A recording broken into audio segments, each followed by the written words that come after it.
Balik lagi di Wonder Food, masih bersama saya Rizka Ogi. Teman-teman, saya mau cerita sedikit nih kejadian yang menyebalkan, tapi sebenarnya lucu banget sih. Jadi kan minggu lalu saya sempat kumpul keluarga, terus ada beberapa saudara bawa beberapa jenis cake. Yang salah satunya tuh cotton cake keju. Yang menyebalkan banget karena saya nggak tahu gitu. Akhirnya saya diledekin, kok bisa sih Mbak Ogi nggak tahu sih. Padahal kan presenter Wonder Food, kita kan jadi malu. Akhirnya saya browsing nih teman-teman. Ternyata banyak juga ya jenis-jenis cake. Kita lihat sama-sama yuk. Sponge cake. Ciri khas sponge cake adalah bolu dengan tekstur empuk seperti sponge. Sponge cake biasanya sering digunakan sebagai dasar kue tart. Teksturnya berongga agak kasar. Kalau dipotong cenderung remahannya akan terjatuh. Untuk teknik pembuatannya, telur dan gula dikocok sampai mengembung bervolume. Setelah itu, masukkan bahan-bahan lain seperti terigu. Akan lebih baik kalau mencampur tepung sedikit demi sedikit. Terakhir, tambahkan margarin yang sudah dilelehkan sambil diaduk-aduk sampai benar-benar rata. Karena margarin yang masih mengendap di adonan dasar kue akan menyebabkan kue bantet dan tidak mengembang. Contoh sponge cake adalah bolu marmer dan bolu tape. Butter cake. Kue ini punya tekstur yang padat dan lembut. Teknik pembuatannya, mentega dan gula dikocok terlebih dahulu sampai lembut. Kemudian masukkan bahan lain seperti telur, terigu, dan lain-lain. Adonan ini tidak mengembang seperti sponge cake. Cukup dikocok sampai lembut. Contohnya cupcake dan pound cake. Chiffon cake. Sesuai dengan namanya, chiffon cake adalah jenis bolu yang halus dan ringan. Pembuatannya unik karena putih telur dikocok bersama dengan gula sampai kaku. Sementara kuning telur dikocok terpisah bersama dengan bahan-bahan lain. Setelah itu keduanya diaduk rata. Tekstur chiffon yang halus berasal dari pengocokan putih telur. Contohnya ada chiffon pandan dan chiffon keju. Cotton cake. Cotton cake termasuk jenis cake yang baru dikenal, tapi langsung digemari karena lembut seperti kapas. Teknik pembuatannya mirip dengan chiffon cake. Namun bedanya kalau chiffon cake pakai susu cair lebih banyak, jadi menghasilkan tekstur cake yang lembut. Selain itu, memanggangnya memakai metode steam bake atau au bain marie.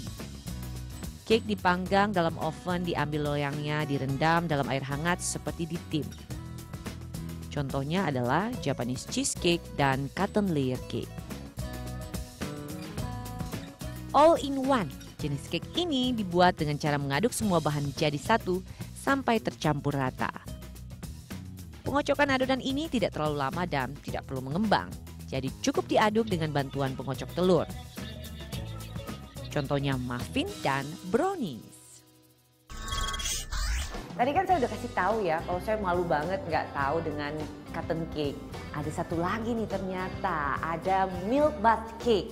Ini lebih seru lagi dan lebih menggugah selera karena kue ini disiram dengan 3 jenis susu. Pengen tahu dong? Ini dia. Milk bath cake atau yang disebut dengan tres leches cake. Kue yang berasal dari Amerika Latin ini merupakan salah satu yang terkenal di Meksiko. Cake ini menggunakan campuran susu yang terdiri dari 3 jenis susu.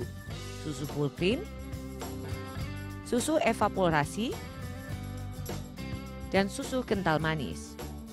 Untuk membuat kue ini ada metode pembuatannya seperti sponge cake. Dan ada juga yang seperti butter cake. Tapi sama-sama menggunakan adonan maringue, yaitu putih telur yang dikocok. Tujuannya agar cake yang dihasilkan punya banyak pori-pori. Jadi maksimal menyerap campuran susu. Menggugah selera banget ya teman-teman. Sekarang kesayangan aku Om Mobi akan berbagi tips nih bagaimana cara membuat milk bath cake. Ini dia, langsung saja.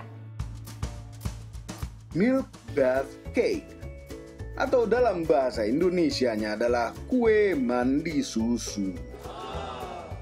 Jadi bukan hanya Anda saja yang bisa mandi susu, kue juga bisa. Apabila Anda mandi susu, biasanya Anda merasa lebih lezat. Demikian juga kuenya, pasti lebih lezat. dan bikin kurus. Apabila setelah makan ini jadi rutin olahraga.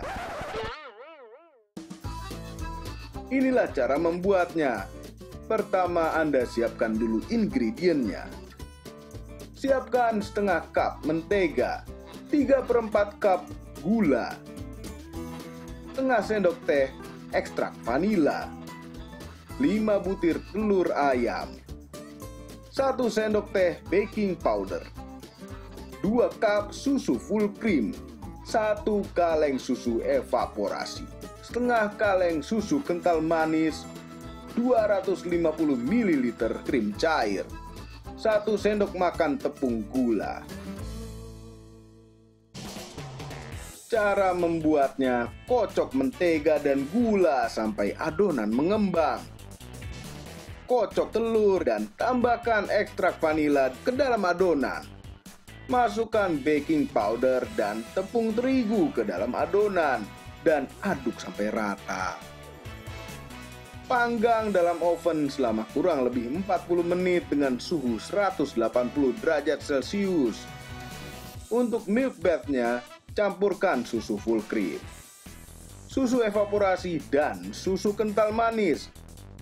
Aduk sampai rata. Angkat kue dan tuangkan susu ke dalam kue. Biarkan sesaat sampai susu terserap ke dalam kue. Ini terlihat sangat lezat. Lalu jadilah milk bath cake Anda. Gara-gara menerangkan cara membuatnya ini, kami jadi ingin juga. Silakan mencoba dan terima kasih telah menonton.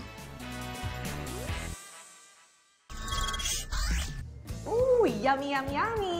Emang kelihatan lezat banget ya milk bath cake-nya. Nah, masih membahas tentang milk bath cake teman-teman. Karena kita sudah tahu kalau cake ini terbuat dari 3 campuran susu. Kita pernah bahas dari sebelumnya kalau segala sesuatu yang berlebihan itu kan nggak baik. Nah, kira-kira nih 3 campuran susu untuk cake ini masih aman nggak ya? Coba kita tanya ahli gizi. Campuran 3 macam itu tidak ada bahayanya. Tetapi campuran dari 3 macam itu karena ada susu kental manis, ada susu full creamnya, dia bisa tinggi gula dan tinggi lemak akhirnya. Artinya apa? Untuk dikonsumsi dalam jangka waktu yang panjang itu tidak baik. Karena berefek dia meningkatkan gula darah dan meningkatkan kadar lemak di darah.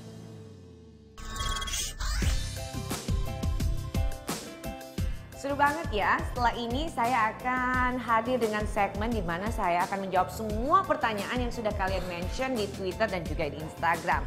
Jangan kemana-mana ya, tetap di Wonderful.